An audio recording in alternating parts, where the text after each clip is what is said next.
नमस्कार। महाराजा सूरजमल पीजी महाविद्यालय अजबपुरा की ऑनलाइन क्लासेस में आप सभी का स्वागत है। जैसा कि पिछली क्लास में मैंने आपको पिछले वीडियो में अलाउद्दीन खिलजी के बारे में जानकारी दे रहा था। हम अलाउद्दीन खिलजी की साम्राज्यवादी नीति का वर्णन कर रहे थे, विस्तार से जान रहे थे उसके बारे में, उन्होंने कैसे विजय अभियान किया और किन किन क्षेत्रों को उन्होंने जीता। उसी कड़ी के आगे बढ़ते हुए उसी की साम्राज्यवादी नीति का हमने पहले वीडियो में उत्तर भारत के विजय अभियान के बारे में चर्चा की थी। आइए अब हम इस वीडियो में हम बात करते हैं दक्षिण भारत की विजय अभियान।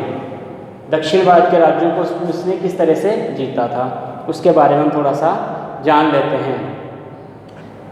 जैसे कि मैंने आपको बता दिया था कि अलाउद्दीन खिलजी एक साम्राज्यवादी नेता था, साम्राज्यवादी राजा था और वह पहला मुस्लिम शासक भी था दिल्ली सल्तनत का, जिसने दक्षिण भारत की ओर ध्यान दिया और दक्षिण भारत के राज्यों पर आक्रमण करके दिल्ली सल्तनत को सुदृढ़ता प्रदान करने के लिए, उसे धन दौलत आदि से सुदृढ़ता प्राप्त करने के लिए ये कार्य उसने किया। अपने सुल्तान बनने से पहले भी उसने देवगिरी राज्य पर आक्रमण कर दिया था। दक्षिण भारत पर आक्रमण की उसने शुरुआत कर दी थी, परंतु अब सुल्तान बनने के पश्चात वह दक्षिण भारत के राज्यों को जीतना चाहता था और उसकी क्या नीति रही उसके आगे हम समीक्षा करेंगे। दक्षिण भारत की नीति और कहाँ तक सफल रही उसकी भी हम चर्चा करेंगे। अब चूँकि दक्षिण भारत की जो स्थिति थी वहाँ पर उस समय 4 प्रमुख राज्य थे। अलाउद्दीन खिलजी के समय 4 प्रमुख राज्य थे। दक्षिण में पश्चिम की ओर यादव राजवंश था, जहाँ पर जिसमें महाराष्ट्र का क्षेत्र भी सम्मिलित था और उसकी राजधानी थी देवगिरी। उसकी राजधानी क्या थी? देवगिरी। इसको बाद में दौलताबाद के नाम से जाना गया। दौलताबाद, मोहम्मद बिन तुगलक ने इसको दौलताबाद का नाम दिया। इसके अतिरिक्त हम जो बात करते हैं, जो दूसरा क्षेत्र था वह था इसके पूर्व में तेलंगाना, जहाँ पर काकतीयों का राज था और उनकी राजधानी थी वारंगल। तेलंगाना की राजधानी क्या थी? वारंगल।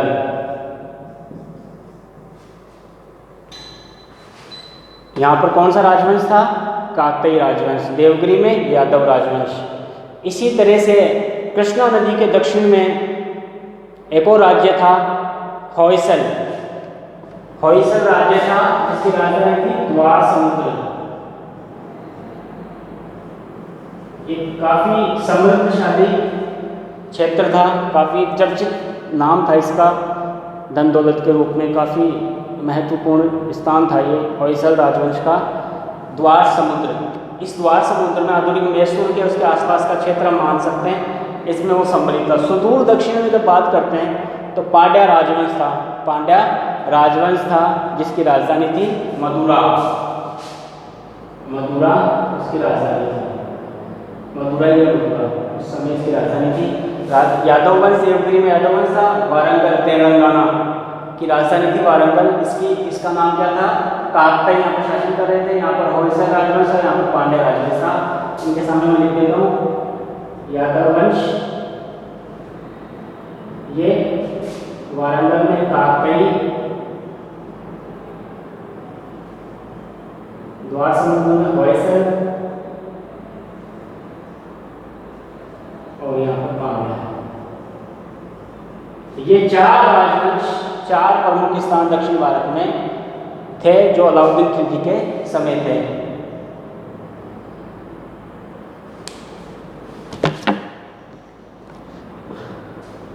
अतः अलाउद्दीन खिलजी ने यहाँ पर अपने सैनिक अभियान शुरू किए। इन सैनिक अभियानों का जो नेतृत्व किया, बखूबी उनको अंजाम भी दिया, सफलता को प्राप्त भी की, वह उनका नेता था, उनका सेनानायक था मलिक काफूर, जो खंबात की खाड़ी से प्राप्त किया गया था। मलिक काफूर को अलाउद्दीन खिलजी ने दक्षिण भारत के अभियानों पर भेजा, जिसमें उन्होंने काफ़ी सफलता भी प्राप्त की थी। इसी कड़ी में हम आगे बढ़ते हैं और शुरुआत करते हैं अलाउद्दीन खिलजी की दक्षिण भारत में अभियान की। सबसे पहले उसने वारंगल राज्य पर आक्रमण किया था। अलाउद्दीन खिलजी की सेना ने वारंगल, जो वारंगल किसकी राजधानी तेलंगाना की, वारंगल पर आक्रमण। तकरीबन 1302-3 के बीच था ये।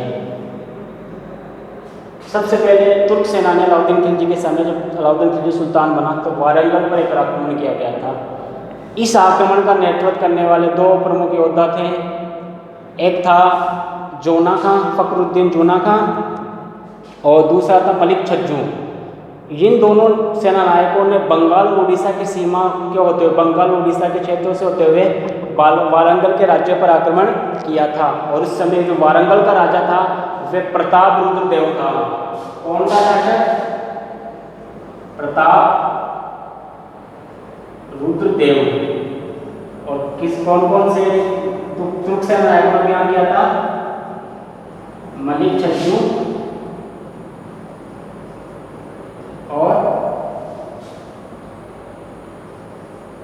जोना खां या फखरुद्दीन जूना। ये फखरुद्दीन जूना खां है, जोना खां वही है मोहम्मद बिन तुगलक। मोहम्मद बिन तुगलक ही था ये, इनका पुराना नाम जो मुख्य नाम था फखरुद्दीन जूना था, जो बाद में मोहम्मद बिन तुगलक के नाम से जाने गए। इन दोनों ने मिलकर आक्रमण किया था, परंतु ये असफल रहे, पराजित हुए। कहाँ? प्रताप रुद्र देव ने उनको पराजित किया। अतः अलाउद्दीन खिलजी का जो प्रथम अभियान था दक्षिण भारत में वह असफल रहा। आक्रमण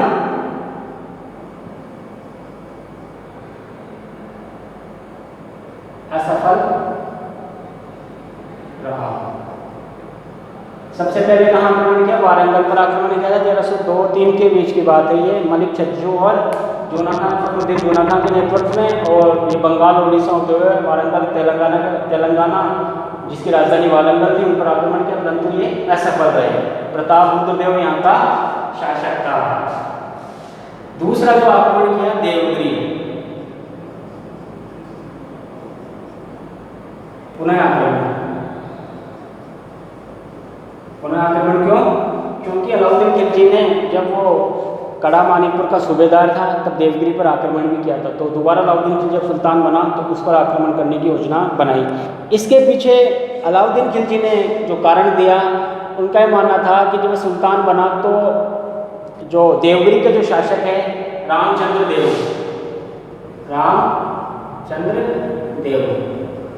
कौन है देवगिरी के शासक? कौन थे? रामचंद्र देव ये शासक थे। और लगभग 1306-7 में आक्रमण हुआ था मलिक काफूर के नेतृत्व में। मलिक काफूर के नेतृत्व में अलाउद्दीन खिलजी ने आरोप लगाया कि रामचंद्र देव जब सुल्तान बने अलाउद्दीन खिलजी, तो उस समय जो एलिचपुरा जब संधि में तय हुआ था, जब अलाउद्दीन खिलजी ने पहले आक्रमण किया था कि एलिचपुरा जो देवगिरी का दिन आता है राज्य, उसकी वार्षिक आय उनको भिजवाई जाएगी, परंतु रामचंद्र देव ने वार्षिक आय भिजवाना बंद कर दिया और अधीनता को भी अस्वीकार कर दिया। अतः मलिक काफूर के नेतृत्व में 1306-7 ईस्वी में एक अभियान किया गया। इसके साथ एक बात और जोड़ी गई, चूँकि जो गुजरात का जो शासक था राजा कर्ण, बघेल राजा कर्ण, उसकी पत्नी थी कमला देवी, जिससे अलाउद्दीन खिलजी ने विवाह कर लिया था वहाँ पर बुलाकर। अब उसकी बेटी भी उसके साथ थी देवल देवी, तो कमला देवी अपनी बेटी से मिलना चाहती थी। तो मलिक काफिर को ये भी संदेश भेजा गया कि देवल देवी को भी भिजवाया जाए दिल्ली, उसको पकड़ के दिल्ली भेजा जाए। अतः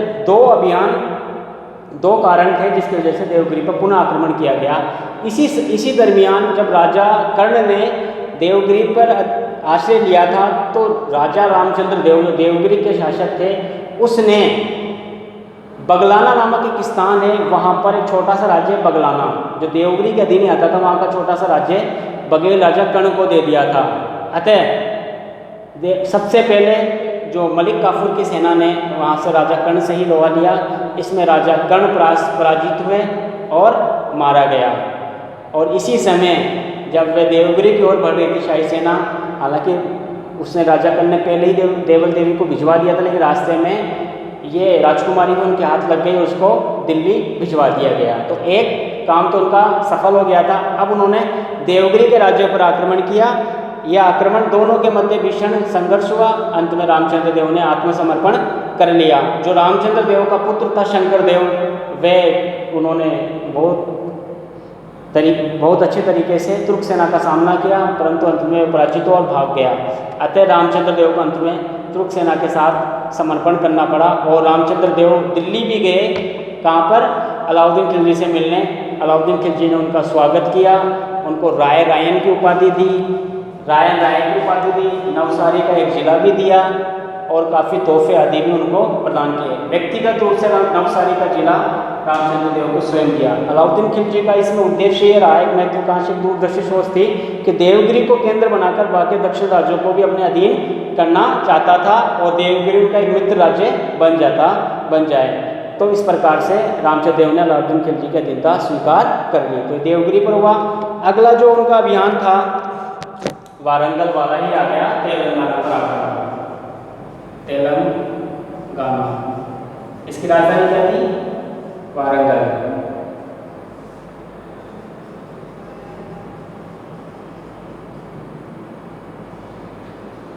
अलाउद्दीन खिलजी पिछली सफलता को भूला नहीं था, अतः मलिक काफूर के नेतृत्व में फिर से तेलंगाना में 1309-10 ईस्वी 1308 से लेकर 1310 ईस्वी के मध्य एक सैनिक अभियान भिजवाया गया मलिक काफूर के नेतृत्व में। इस समय प्रताप रुद्र देव, पहले भी प्रताप रुद्र देव था जिन्होंने तुर्क सेना को पराजित किया था।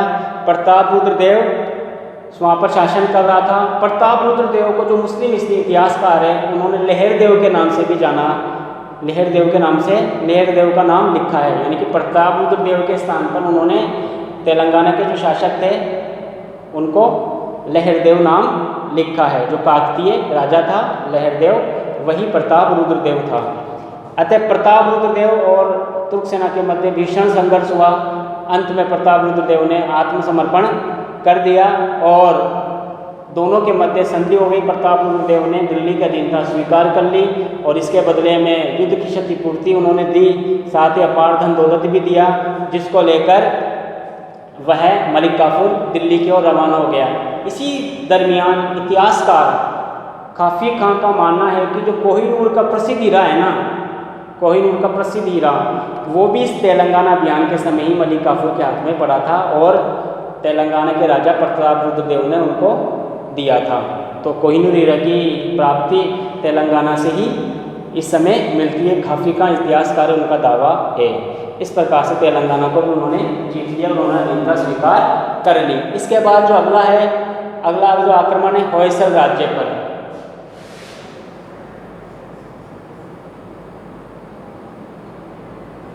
होयसल राज्य पर आक्रमण।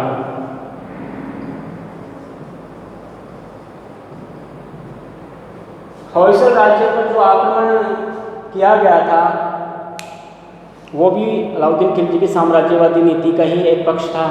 इसकी राजधानी द्वार समुद्र थी जो काफ़ी संपन्न मानी जाती थी, काफ़ी धन दौलत था उसमें। यहाँ पर जो शासन कर रहा था वे वीर भल्लाल तृतीय था। होयसल राज्य पर जो शासन कर रहा था कौन था? वीर भल्लाल तृतीय शासन कर रहा था। मलिक काफूर और वीर बल्लाल तृतीय के मध्य भीषण संघर्ष हुआ। अंत में वीर बल्लाल तृतीय को हार स्वीकार करनी पड़ी और उन्होंने भी मलिक काफूर के सामने समर्पण कर दिया।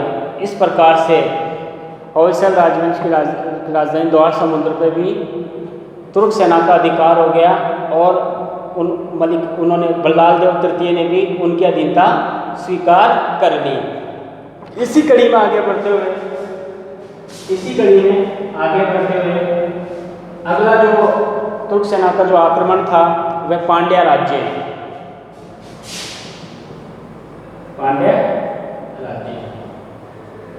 सुदूर दक्षिण में स्थित, सबसे नीचे के किनारे में स्थित पांड्या राजवंश जिसकी राजधानी मथुरा थी। जब अलाउद्दीन खिलजी ने वहाँ पर आक्रमण का आदेश दिया तब मलिक काफूर अपनी सेना को लेकर निकल रहे थे, जिसमें देवगिरी के शासक ने उनकी रसद आदि की काफ़ी पहले ही मदद कर दी थी। तब वे निकले। उसी समय वहाँ पर सुंदर पांड्या और वीर पांड्या और सुंदर पांड्या दो भाई थे। इनके मध्य गृह युद्ध चल रहा था। वीर पांड्या और सुंदर पांड्या दोनों के मध्य गृह युद्ध चल रहा था। कुछ इतिहासकारों का यह मानना है कि सुंदर पांड्या के आग्रह पर ही मलिक काफूर ने पांड्या राज्य पर आक्रमण किया था। जो कोई भी कारण हो, मलिक काफूर ने अपनी शक्तिशाली सेना के साथ निकल पड़ा पांड्या राज्य पर आक्रमण करने के लिए और उसकी राजधानी मदुरा पर अधिकार कर लिया और वीर पांड्या वहाँ से भाग गया। इसके पश्चात बाद में पांड्या राज्य और उनके मध्य संघर्ष जारी रहा। मलिक काफूर ने वहाँ से काफ़ी धन दौलत को लूटा, काफ़ी मंदिरों को नष्ट करके मंदिरों से काफ़ी धन दौलत प्राप्त करके यहाँ से निकल लिया। हालांकि बाद तक भी पांड्या राज्यों ने कभी अलाउद्दीन खिलजी की अधीनता स्वीकार नहीं की थी। दोनों के मध्य संघर्ष चलता रहा। मलिक काफूर का उद्देश्य भी यही था कि यहाँ पर अधीनता स्वीकार करने का भी नहीं था, ना इस राज्य पर अधिकार करने का था, केवल यहाँ से लूट मार करके काफ़ी धन दौलत इकट्ठा करना था ताकि उसको दिल्ली पहुँचाया जा सके। इस प्रकार से इन 4 राज्यों पर उनका आक्रमण हुआ। इसके पश्चात एक बार फिर अभियान किया गया था 1313 के आसपास देवगिरी राज्य पर। 1313 के आसपास देवगिरी पर देवगिरी पर पुनः आक्रमण।